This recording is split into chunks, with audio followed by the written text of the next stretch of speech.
సంక్రాంతి పండగ అయిపోయిన 3 రోజుల వరకు మా వీధిలో లైటింగ్స్ ఉన్నాయి. ఇంకా ఏమీ తీయలేదు. విజయవాడ వెళ్ళిపోయే టైం కూడా వచ్చేసింది.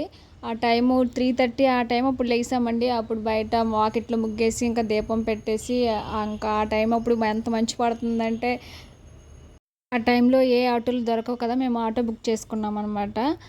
వెళ్ళేటప్పుడు ఎంత మంచు పడుతుంది. అస్సలు రోడ్డు కూడా కనిపించట్లేదు. అంత మంచు అనమాట. పండగకొచ్చి ఒక 10 డేస్ ఉందామనుకున్నాము. అందుకే మేము రిజర్వేషన్ చేసుకోలేదు. అందుకోసమని ఇంకా ఇక్కడ నుంచి అదే బొబ్బిలి నుంచి ఇంకా విజయవాడకు బస్సుకొనే వచ్చాం అలాగా. ఆ బస్సులు దొరకడమే చాలా కష్టమైపోయింది. బొబ్బిలి వెళ్ళాక టిఫిన్ చేసేసి తర్వాత మళ్ళీ అప్పుడు కూడా ట్రైన్‌కే వెళ్దాం అనుకుంటే ట్రైన్ దొరకలేదండి. అందుకే మళ్ళీ బస్‌కే ఎక్కేసాం అక్కడి నుంచి కూడాను. మేము ఏ టైం అప్పుడు ఎంత మంచులో బయలుదేరామో ఆ నైట్ వెళ్ళేసరికి కూడా ఆ టైమే అయింది. 8:30 ఈ టైము. అప్పటికి చలి కూడా పుట్టేసిందనమాట. బస్ స్టేషన్‌లో ఇది ఉంటే మా పిల్లలేమో ఇది తీశారు. ఏం చాలా బాగుంది కదా!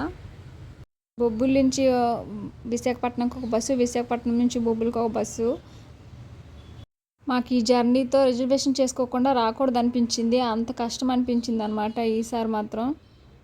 కష్టపడుతూ విజయవాడ వచ్చేసాం. ఆ టైంలో ఇంకా ఇంటికి వెళ్ళిన తర్వాత ఏం తింటాం, ఏం వండుకుంటాం అనేసి బయటే బిర్యానీ ఆర్డర్ పెట్టుకొని తినేసామండి. ఎలాగైతేనే ఇంటికి వచ్చేసాం హమ్మయ్య అనిపించింది.